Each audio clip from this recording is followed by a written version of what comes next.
দেখো আজকে আমরা যেটি পড়ব সেটি হলো তোমাদের যে দাক্ষিণাত্য হাঙ্গামা এর আগের দিন লাস্ট হয়েছিল, সেই দাক্ষিণাত্য হাঙ্গামার পরে থেকে, অর্থাৎ পরের যে পেজ রয়েছে 62 পেজ, সেই 62 পেজ থেকেই আমরা কিন্তু আজকে পড়ব। তো এখানে দেখো টুকরো কথার মধ্যে রয়েছে ঔপনিবেশিক প্রশাসনের তরফে কৃষকদের জন্য আইন। তো সেই যে দাক্ষিণাত্য হাঙ্গামা ছিল, যেখানে ব্রিটিশ ইস্ট ইন্ডিয়া কোম্পানির প্রতিনিধিরা কৃষকদের ওপর কার্পাস চাষের জন্য অকথ্য অত্যাচার করেছিল, যার ফলস্বরূপ কৃষকরা এক সময় তাদের বিরুদ্ধে কিন্তু যুদ্ধ ঘোষণা বা বিদ্রোহ ঘোষণা করেছিল, এবং যার পরিপ্রেক্ষিতে দাক্ষিণাত্য হাঙ্গামা নামে পরিচিত, অর্থাৎ যেটি দাক্ষিণাত্য হাঙ্গামা নামে কিন্তু পরিচিত ছিল। এই যে দাক্ষিণাত্য হাঙ্গামা ছিল, এই দাক্ষিণাত্য হাঙ্গামার পরবর্তীকালে ইস্ট ইন্ডিয়া কোম্পানির যে প্রশাসনিক ভবনের কর্মকর্তারা রয়েছে, তারা বুঝতে পেরেছিল যে কৃষকদের ওপর যে অমানবিক অত্যাচার হচ্ছে, সেই অমানবিক অত্যাচার যাতে কৃষকদের ওপর আর না হয়, সেই জন্য বেশ কিছু আইন কিন্তু প্রণয়ন করেছিলেন। তো তার মধ্যে যেমন ছিল এগ্রিকালচারাল রিলিফ অ্যাক্ট আর টেনেন্সি অ্যাক্ট। তো আজকে আমরা এখান থেকেই শুরু কিন্তু করব। তো দেখো ফার্স্ট যে লাইনটি রয়েছে, আন্ডারলাইন করা রয়েছে, দাক্ষিণাত্যে কৃষক বিদ্রোহগুলির ফলে 1879 খ্রিস্টাব্দে এগ্রিকালচারাল রিলিফ অ্যাক্ট। প্রথম উইকেটে দেখো লেখা রয়েছে কৃষকদের সুবিধার জন্য আইন জারি করে ঔপনিবেশিক প্রশাসন। তাহলে এই যে দাক্ষিণাত্য কৃষক বিদ্রোহ যে হলো, তার পরিপ্রেক্ষিতে east India company agricultural relief act জারি করেন, যেটি যার সুবাদে যাতে কৃষকদের ওপর আর কোনো রকম অকথ্য অত্যাচার না হয়, সেই জন্যেই ইস্ট ইন্ডিয়া কোম্পানি কিন্তু এই এগ্রিকালচারাল রিলিফ অ্যাক্টটি পাস করেছিলেন। তো এখানে প্রশ্নটা আসতে পারে, দাক্ষিণাত্যের কৃষক বিদ্রোহের পর ঔপনিবেশিক প্রশাসন কোন আইন জারি করেন? তো উত্তরটি কিন্তু হবে এগ্রিকালচারাল রিলিফ অ্যাক্ট। তারপরে দেখো নিচে যে আন্ডারলাইন করা রয়েছে, একইভাবে বাংলার জমিদারদের অত্যাচার থেকে কৃষকদের রক্ষা করার জন্য বেশ কিছু প্রশাসনিক পদক্ষেপ নেওয়া হয়েছিল। সেগুলির মধ্যে ছিল 1855 খ্রিস্টাব্দের টেনেন্সি অ্যাক্ট বা প্রজাস্বত্ব আইন। তো এগ্রিকালচারাল রিলিফ অ্যাক্ট মূলত ছিল আমাদের দক্ষিণ ভারতের যে কৃষক শ্রেণীর লোক ছিল তাদের সুবিধার জন্য। এবার দক্ষিণ ভারতে যে কৃষক শ্রেণীর লোক ছিল তাদের ওপর যে অমানবিক অত্যাচার চলতো, সেটি লক্ষ্য করে ব্রিটিশ প্রশাসন দেখল যে বাংলার যে সমস্ত কৃষক শ্রেণীর লোক রয়েছে তাদের উপর জমিদার ও মহাজনরা কিন্তু প্রচুর অকথ্য ও অমানবিক অত্যাচার করছে। এই সমস্ত জমিদার ও মহাজনরা যাতে বাংলার কৃষকদের ওপর এরকম অমানবিক অত্যাচার না করতে পারে, সেই জন্য 1885 খ্রিস্টাব্দে টেনেন্সি অ্যাক্ট নামে একটি আইন কিন্তু প্রণয়ন করেন, যার ফলস্বরূপ বাংলার কৃষকদের ওপর সেই সমস্ত জমিদার ও মহাজনদের অকথ্য অত্যাচারের কিন্তু হ্রাস পেয়েছিল। তো দক্ষিণ ভারতে কৃষকদের সুবিধার জন্য যে আইন প্রণয়ন হয় সেটি হলো এগ্রিকালচারাল রিলিফ অ্যাক্ট 1879 খ্রিস্টাব্দে। এর ঠিক 6 বছর পরেই 1885 খ্রিস্টাব্দে বাংলায় কিন্তু সেরকম একটা আইন প্রণয়ন হয়, যেটি টেনেন্সি অ্যাক্ট নামে পরিচিত ছিল। তারপরে দেখো রয়েছে শিল্প বাণিজ্য শুল্ক নীতি। তো প্রথমে এখানে আন্ডারলাইন রয়েছে 1757 খ্রিস্টাব্দে পলাশির যুদ্ধের পর, অর্থাৎ 1757 খ্রিস্টাব্দে পলাশির যুদ্ধে যখন ব্রিটিশ ইস্ট ইন্ডিয়া কোম্পানির জয় হয়, তখন থেকেই কিন্তু ভারতে ব্রিটিশ ইস্ট ইন্ডিয়া কোম্পানির শাসন করার ক্ষমতা কিন্তু বৃদ্ধি পায়। অর্থাৎ এই যে পলাশির যুদ্ধে বাংলার নবাব সিরাজ উদ্দৌলার যে অমানবিক পরাজয়, ব্রিটিশ শাসকের চোখ খুলে দেয় যে আমরা যদি বাংলার যে শাসক রয়েছে তাকে আমরা পরাজিত করতে পারি, তাহলে আমরা সমগ্র ভারতের যে সমস্ত নবাব রয়েছে তাদেরকে পরাজিত করে সমগ্র ভারতকে কিন্তু আমাদের দখলে আনতে পারি, এবং আমরা এখানে অবাধে ব্যবসা বাণিজ্য সমেত একটি প্রশাসনিক ভবনও কিন্তু চালাতে পারি। ঠিক তেমনি এর বেশ কয়েক বছর পরেই যখন দিল্লির নবাব, বিহারের নবাব দেখলো যে ব্রিটিশ ইস্ট ইন্ডিয়া কোম্পানি কী করেছে, বাংলার নবাব সিরাজউদ্দৌলাকে পরাজিত করে বাংলার বিভিন্ন যে দুর্গ রয়েছে সেগুলো দখল করেছে। এবার ব্রিটিশ ইস্ট ইন্ডিয়া কোম্পানি আমাদের ওপরও বা দিল্লি, বিহারের ওপরও আক্রমণ করতে পারে বলে তারা জোটবদ্ধ হয়ে ইস্ট ইন্ডিয়া কোম্পানির বিরুদ্ধে 1764 খ্রিস্টাব্দে যুদ্ধ করলো, যেটি বক্সারের যুদ্ধ নামে পরিচিত, যেটি তোমরা আগেই পড়ে এসছো। তো 1764 খ্রিস্টাব্দে যখন দিল্লির নবাব, বিহারের নবাব এর একত্রিতভাবে ইস্ট ইন্ডিয়া কোম্পানির পক্ষে যুদ্ধ ঘোষণা করলো, সেখানেও কিন্তু সেই জোটবদ্ধ নবাব শক্তির কিন্তু পরাজয় ঘটে এবং 1764 খ্রিস্টাব্দের পর কিন্তু ভারতে ইস্ট ইন্ডিয়া কোম্পানির শাসন ব্যবস্থা বা সাম্রাজ্য চালানোর ক্ষমতা কিন্তু বৃদ্ধি পেতে থাকে। 1757 খ্রিস্টাব্দে পলাশির যুদ্ধে ব্রিটিশ ইস্ট ইন্ডিয়া কোম্পানির জয় তাদের ভারত শাসন করার ক্ষমতা স্বপ্নের মতো দেখেছিল, কিন্তু 1764 খ্রিস্টাব্দের পর কিন্তু সেটি বাস্তবায়িত হয়। তো সেটা এখানেই তাই বলেছে যে 1757 খ্রিস্টাব্দের পলাশি যুদ্ধের সময় ব্রিটিশ ইস্ট ইন্ডিয়া কোম্পানি মূলত একটি বাণিজ্য সংস্থা হিসাবেই কাজ করত। অর্থাৎ পলাশির যুদ্ধের আগে ওরা শুধু ভারতে এসেছিল যে আমরা বাণিজ্য করব, আমাদের যা লাভ হবে সেটা আমরা আমাদের দেশে পাঠিয়ে দেবো। ওরা কোনোদিনও এই সূত্রে আসেনি যে আমরা ভারতবর্ষে শাসন করব। এবার যখন দেখলো যে এখানকার যে নবাব রয়েছে তারা খুবই দুর্বল শ্রেণীর, তখন তারা কি সেই সুযোগের হাতছাড়া করবে?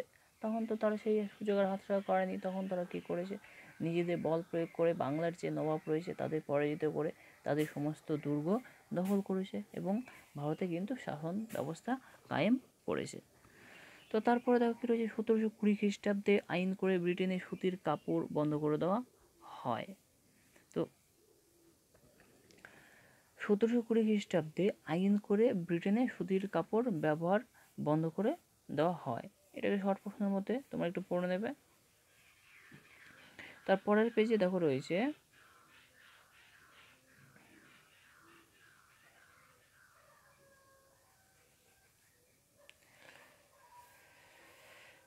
এখানে যে আন্ডারলাইনটা রয়েছে একটু দেখে নেবে, তেমন এখানে প্রশ্ন নেই।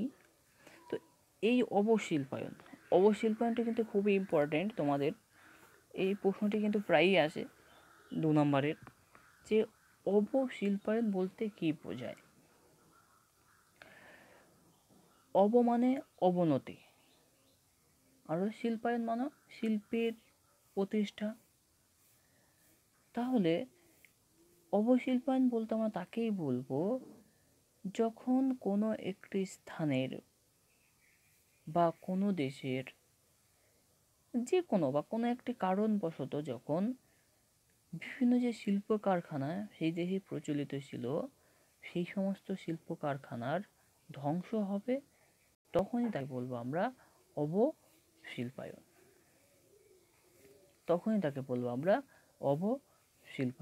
অর্থাৎ আমি যদি আরো সহজভাবে বলি যে তোমরা আগে থেকে যেরকম পড়তে, ধরো এপ্রিল মাসের 22 তারিখের আগে পর্যন্ত তোমরা বাড়িতে যেভাবে পড়াশোনা করতে, এই যে এপ্রিল মাসের 22 তারিখ আমাদের দেশে যে ইমার্জেন্সি পিরিয়ড হলো, সেই ইমার্জেন্সি পিরিয়ড হওয়ার পর তোমাদের যে পড়াশোনার যে গতি আগে যেরকম ছিল সেরকম কি রয়েছে? অবশ্যই নেই। তোমরা তোমাদের যে পড়াশোনার গতিটা রয়েছে সেটা অবশ্যই হারিয়ে ফেলেছো। অর্থাৎ তুমি যে পড়াশোনার মধ্যে ছিলে সেই পড়াশোনাটা কিন্তু তোমার মধ্য থেকে নষ্ট হয়ে গেছে। ঠিক তেমনই কোনো একটি দেশের যে শিল্প কারখানা ছিল, যখন সেই শিল্প কারখানার কোনো বিকল্প শিল্প ব্যবস্থার গড়ে ওঠে এবং সেই শিল্প কারখানাটি ধ্বংস হয়ে যায়, তখনই তাকে বলবো আমরা অবশিল্পায়ন। তো এখানে দেখো লাইন ধরে এখানে কি বলেছে আমি একটু তোমাদের বলে দিই।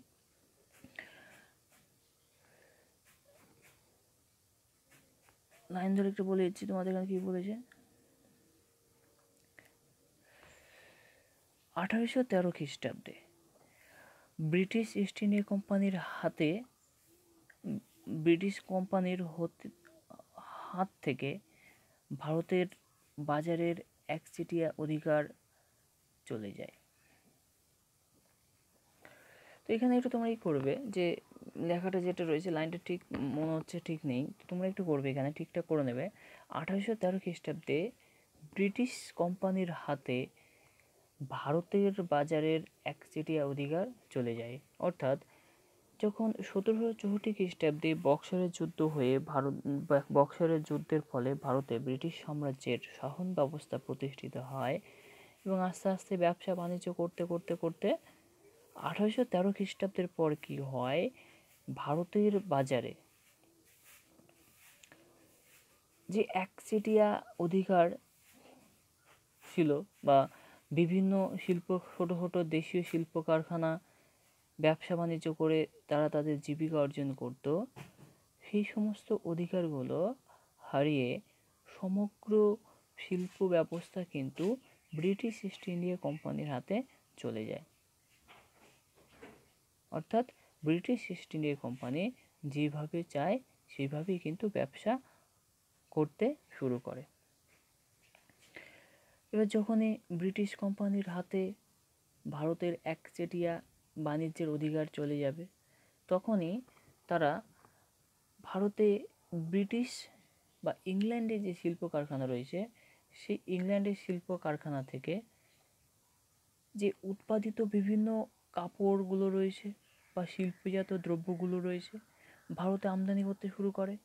যখন ভারতে আমদানি করতে শুরু করে তখন সেই সমস্ত শিল্পজাত দ্রব্যগুলির গুণগত মান এবং মূল্য, যেহেতু দেশীয় যে শিল্প কারখানা রয়েছে সেই সমস্ত শিল্প কারখানার তুলনায় গুণগত মান ও মূল্য কম থাকে, সেহেতু দেশীয় বাজারে সেই সমস্ত শিল্পজাত পণ্যের চাহিদাই বৃদ্ধি পায়। এবার সেই সমস্ত শিল্পজাত পণ্যের চাহিদা যখন বৃদ্ধি পাবে এবং দেশীয় শিল্পজাত পণ্যের চাহিদা হ্রাস পাবে, তখন দেশের বিভিন্ন স্থানে যে সমস্ত ছোট ছোট শিল্প কারখানা গড়ে উঠেছিল সেই সমস্ত শিল্প কারখানা কিন্তু ধ্বংসের দিকে এগিয়ে যাবে। এবার এই সমস্ত শিল্প কারখানা যখন ধ্বংস হয়ে যাবে তখনই কিন্তু তাকে বলবো আমরা অবশিল্পায়ন। তো এখানে তোমাদের আন্ডারলাইন করে দেওয়া রয়েছে, তো তোমরা এখান থেকে এটুকু দাগিয়ে নেবে এবং এটা কিন্তু খুব ভালো করে পড়বে। তারপরের পেজে দেখো রয়েছে, তোমাদের পরের পেজে আন্ডারলাইন করা রয়েছে মিডলেই শুধু, তেমন এখানে প্রশ্ন নেই এই পেজে। তো 1813 খ্রিস্টাব্দের পর থেকে ব্রিটেনের শিল্প চাহিদার কথা মাথায় রেখেই ভারতে ঔপনিবেশিক প্রশাসনের শিল্পনীতি নির্ধারিত হতে থাকে। তো এখানে আগেও দেখলে অবশিল্পায়নের মধ্যেও রয়েছে, তো এখানে আর তেমন প্রশ্ন কিন্তু নেই। তো তোমরা একটু তো প্রত্যেকটা লাইনে একটু পড়ে নেবে, যদি মনে হয় শর্ট কোয়েশ্চেন রয়েছে তোমরা কিন্তু সেখান থেকে পড়ে নেবে। তারপরে দেখো পরের পেজে কি রয়েছে, ব্রিটিশ সাম্রাজ্যের রত্ন। অর্থাৎ ভারত ব্রিটিশ সাম্রাজ্যের রত্ন হিসাবে কেন পরিগণিত হয়, অর্থাৎ ভারতকে কেন ব্রিটিশ সাম্রাজ্যের রত্ন বলা হয়। তো দেখো এখানে আন্ডারলাইন করা রয়েছে 1857 খ্রিস্টাব্দের পর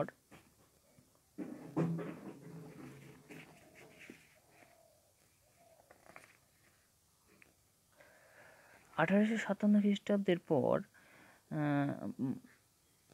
বলা হয় ভারতে ব্রিটিশ শাসন ব্যবস্থার যাবতীয় খরচ ভারত থেকেই আদায় করতে হবে।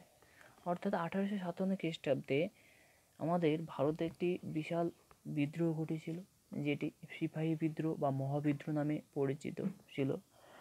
মূলত ব্রিটিশ যে সেনাবাহিনী ছিল সেই সেনাবাহিনীর বা সেনাবাহিনীদের ইনফিল্ড রাইফেল নামে এক ধরনের বন্দুকের ব্যবহার করতে বলে, যেখানে রাইফেলের যে টোটাটি ছিল সেটি মুখে বা দাঁত দিয়ে কেটে রাইফেলের মধ্যে ভরতে হতো এবং এই টোটাটি গরু ও শূকরের চর্বি দিয়ে তৈরি হওয়ায় ভারতীয় যে সমস্ত সেনাবাহিনী রয়েছে মূলত হিন্দু ও মুসলিম ধর্ম সম্প্রদায়ের লোকেরা তারা এই টোটা ব্যবহারে অস্বীকার করে, মূলত তাদের ধর্মীয় বাধা নিষেধের জন্য। সেই পরিপ্রেক্ষিতে আমাদের ওয়েস্ট বেঙ্গলের যে ব্যারাকপুর সেনা ছাউনি ছিল, সেই সেনা ছাউনির যে সিপাহীরা রয়েছে সেখানে কিন্তু তারা বিদ্রোহ শুরু করে এবং আস্তে আস্তে এই বিদ্রোহ কী করে সমগ্র দেশেই কিন্তু ছড়িয়ে পড়ে এবং মহাবিদ্রোহের আকার কিন্তু নেয়। তাই 1857 খ্রিস্টাব্দের বিদ্রোহকে কিন্তু মহাবিদ্রোহে বলবো। কিন্তু এই বিদ্রোহ সেনাবাহিনীরা কিন্তু জয়ী হতে পারেনি। পরবর্তীকালে ব্রিটিশ ইস্ট ইন্ডিয়া কোম্পানির নির্মম অত্যাচারের দরুন এই বিদ্রোহ কিন্তু দমন হয়। তারপর তারপর ঠিক হয় যে ভারতের যে ব্রিটিশ শাসন ব্যবস্থা রয়েছে সেই ব্রিটিশ শাসন ব্যবস্থার যত যাবতীয় খরচ হবে সেটা ভারত থেকেই আদায় হবে, অর্থাৎ ইংল্যান্ড আর ভারতীয় শাসন ব্যবস্থার জন্য কোনো টাকা পয়সা দেবে না, সেটি ভারত থেকেই ইস্ট ইন্ডিয়া কোম্পানিকে আদায় করতে হবে। সেই জন্য ব্রিটিশ সাম্রাজ্য যথেষ্ট পরিমাণে ভারতীয় যে সম্পদগুলো রয়েছে সেগুলো ব্যবহার করতে শুরু করে এবং সেখান থেকে অর্থ আদায় করতে শুরু করে, কারণ তাদের উপর থেকে বা উপর মহল থেকে বলে দেওয়াই ছিল যে তোমরা কিন্তু তোমাদের যা যাবতীয় খরচ রয়েছে সেটা ভারত থেকেই আদায় করবে, আমাদের দেশ ইংল্যান্ড কিন্তু আর সেটি পাঠাবে না। সেই জন্য ইংল্যান্ডের যে শিল্প কারখানা ছিল সেই শিল্প কারখানার যে বিভিন্ন শিল্পজাত দ্রব্যগুলো ভারতে আমদানি করতে শুরু করে এবং আমদানি করে সেই সমস্ত শিল্পজাত পণ্য প্রচুর পরিমাণে বিক্রি করতে থাকে। অর্থাৎ এখানে একটি লাইন রয়েছে, দেখো 1914 খ্রিস্টাব্দে ব্রিটেনের ল্যাঙ্কাশায়ারে তৈরি সুতির কাপড়ের 85% ভারতে বিক্রি হতো। অর্থাৎ ইংল্যান্ডের একটি শিল্প কারখানা রয়েছে যেটার নাম হলো ল্যাঙ্কাশায়ারে অবস্থিত, সেখানে যত শিল্পজাত পণ্য উৎপাদিত হতো বা কাপড় উৎপাদিত হতো তার 85 অর্থাৎ 100-র মধ্যে 85% কিন্তু ভারতে বিক্রিত হতো। তার সঙ্গে ভারতে ধীরে ধীরে শিল্প ও ব্যবসা বাণিজ্যের প্রসারের জন্য রেল লাইনের প্রচলন হতে শুরু করে। এই রেল লাইন পাতার জন্য প্রচুর লোহা ও ইস্পাতের প্রয়োজন হয়। সেই লৌহ ইস্পাতও কিন্তু যে ভারতীয় টাকায় বিদেশ থেকে কিন্তু কিনে আনা হয়, যার 17% কিন্তু ব্রিটেন থেকে আসতো। তো এই সমস্ত কারণের জন্যই কিন্তু ভারতকে ব্রিটিশ সাম্রাজ্যের রত্ন হিসাবে বর্ণনা করা হয়। তো এই প্রশ্নটি তোমরা ভালো করে মানে বই থেকে হোক বা এখান থেকে হোক পড়ে কিন্তু নেবে, খুব ইম্পর্টেন্ট। তো দুটো প্রশ্ন অবশ্যই শিল্পায়ন আর ব্রিটিশ সাম্রাজ্যের রত্ন। তো তারপরে দেখো কী রয়েছে, 1850 খ্রিস্টাব্দের দশকে সুতির কাপড়, পাট ও কয়লা শিল্প তৈরি হয়েছিল। তাহলে সুতির কাপড়, পাট ও কয়লা শিল্প কবে তৈরি হয়েছিল? 1850-এর দশকে। শর্ট প্রশ্নের মধ্যে এটা লিখে নেবে। তারপর 1853 খ্রিস্টাব্দে বোম্বাইতে প্রথম সুতির কাপড় তৈরির কারখানা কিন্তু চালু হয়। তাহলে বোম্বাইতে প্রথম সুতির কাপড় তৈরি কারখানা কত খ্রিস্টাব্দে চালু হয়? 1853 খ্রিস্টাব্দে।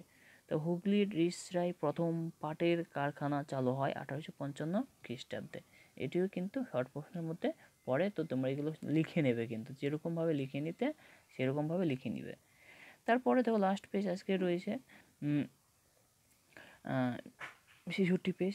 তো এখানে দেখো তোমাদের তেমন কোনো প্রশ্ন কিন্তু নেই, তো তোমরা তো একবার দেখে নেবে, যদি তোমাদের মনে হয় যে প্রশ্ন হবে তো আন্ডারলাইন করে কিন্তু নেবে। তো আমরা আজকে এইটুকুই থাক 66 পেজ পর্যন্ত। তারপর এর পরের দিন আমরা 66 পেজের পরে থেকে আবার পড়বো 5টি কিন্তু পেজ। তো এরপরে তোমাদের সোমবার দিন 8টা থেকে আবার পড়া রয়েছে। তো আমি তোমাদের যে পড়াগুলো সেই পড়াগুলো আমি তোমাদের ফোন করে আমি ধরে নেব। তো এই পড়াগুলো তোমরা সবাই কিন্তু রেডি করে নেবে। ঠিক আছে, ভালো থাকবে, সুস্থ থাকবে, ধন্যবাদ।